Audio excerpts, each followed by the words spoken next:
The flood has historical evidence, which is why it's in the Bible.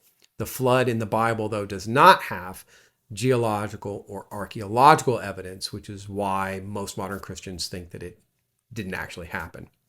But transport yourself back 3,000 years, they had historical evidence. In fact, the very first written document of history ever is called the Sumerian King List. And I have the first half or third of it right here.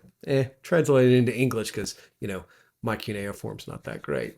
It starts out by talking about kingship descended from heaven. And it talks about all the cities the kingship was in. And you'll notice a lot of these kings ruled for crazy amounts of time, like 30,000 years.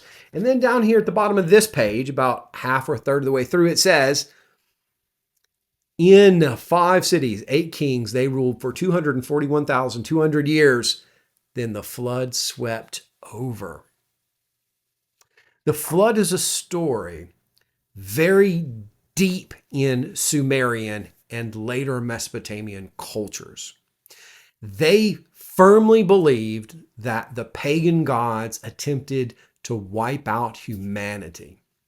There is a similar story in Egypt in which the god Ra tries to wipe out humanity.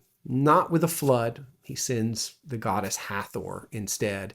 But there is a sort of a flood in that story, a flood of blood. It's actually fake blood. It's red-dyed beer, and they get Hathor drunk, and then she stops trying to wipe out humanity. The key point here is that 3,000 years ago, the evidence you had of the flood was written historical evidence. Today, of course, we have other things. We have archaeology and geology, and those do not point to a flood, at least not the kind of a flood described in the Bible. The Bible places the flood at about 2400 or 2500 BC.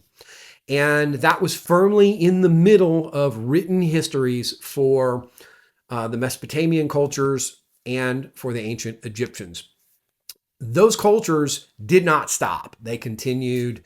They had writing, they had art, they had culture, all of that continued right on through. And so that's why we don't think that the flood was a literal historical event. However, in Moses' time, they had a lot of historical evidence because history means writing. And so, there's historical evidence of the parting of the Red Sea. It's called the Torah. It's written down in the Bible. Same thing with the resurrection. In fact, Paul actually says that about 500 people witnessed the risen Christ.